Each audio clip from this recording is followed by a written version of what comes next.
عرس خواجہ علی چشتی، فیضان خواجہ علی چشتی. ضرورت ہے آج علم فلو کی، اور کتنی ضرورت ہے، پوری دنیا پر نظر ڈالیے. کھل گئی آواز، اب جیسا جی چاہے چلا لے. ہاتھ اٹھا کے بولو یا رسول اللہ. یہ کرم مجھ پر کسی اور کا نہیں، میرے پیر تاج الشریعہ کا ہے. یہ اختر پرواز نعیمی اچھے سے جانتے ہیں، اچھے سے. وہابیوں نے جادو کیا تھا مجھ پہ. ہاں، وہابیوں مراد آباد میں جو وہابیوں کا گڑھ ہے مرکز شاہی، ان کے منہ میں مدرسہ اور مزار و مسجد بنایا تھا میں نے. جامع نعیمیہ کے پیچھے تکلیف ہوئی، جادو کرا دیا. میرے پیر حیات تھے تاج الشریعہ، مجھے ہوش بھی نہیں تھا. مراد آباد کے علماء گاڑی میں ڈال کے لے گئے. حضور تاج الشریعہ دل کے پاس دنیا جاتی تھی.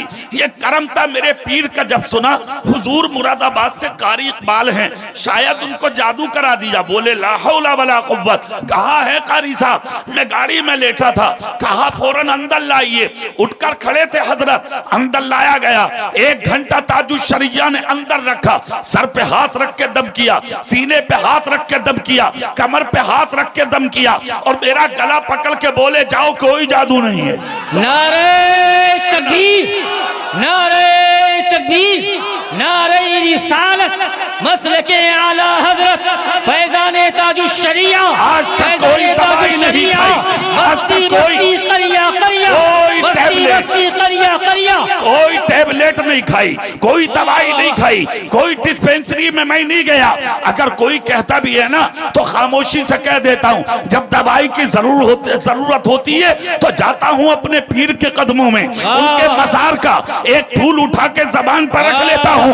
خدا کی قسم مشکلوں کا علاج ہو جاتا ہے. اور میں تو دنیا سے کہتا بھی ہوں اگر لا علاج بیماریاں تمہیں لاحق ہو جائیں، مشکلوں میں پھنس جاؤ، اگر کوئی دوائی اثر نہ کرے تو ادھر ادھر جانے کی ضرورت نہیں ہے. آ جاؤ اللہ والوں کے قدموں میں. خدا کی قسم دنیا کے ڈاکٹروں کا علاج ایک طرف، اللہ والے کی نظر ایک طرف. نعرہ تکبیر، نعرہ تکبیر، نعرہ رسالت، مسلک اعلی حضرت فیضان تاج الشریعہ، فیضان اولیاء کرام. نعرہ تکبیر، پوری دنیا میں نظر ڈالیے آپ. ضرورت ہے آج ان محفلوں کی.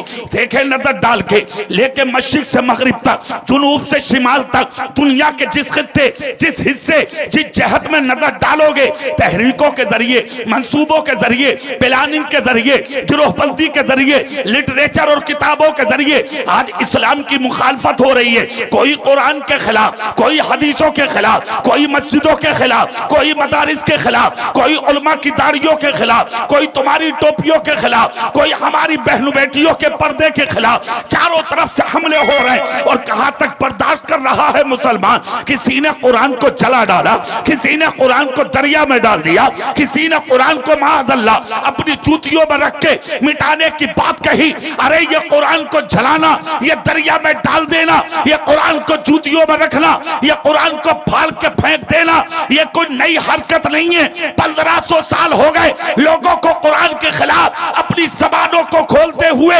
1500 سال ہو گئے قرآن کے خلاف آوازیں بلند کرتے ہوئے.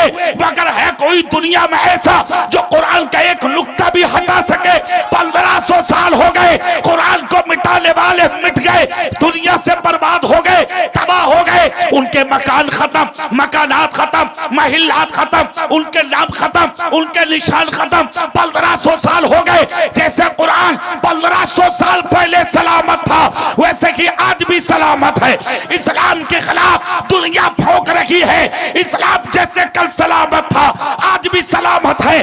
دنیا مسجدوں کے خلاف بھونک رہی ہے، دین کے خلاف بھونک رہی ہے. بھونکنے دو. اسلام جیسے کل زندہ تھا آج بھی زندہ ہے اور قیامت تک زندہ رہے گا. مٹ گئے مٹتے ہیں، مٹ جائیں گے دشمن تیرے. نہ مٹا ہے نہ مٹے گا کبھی چرچا دے.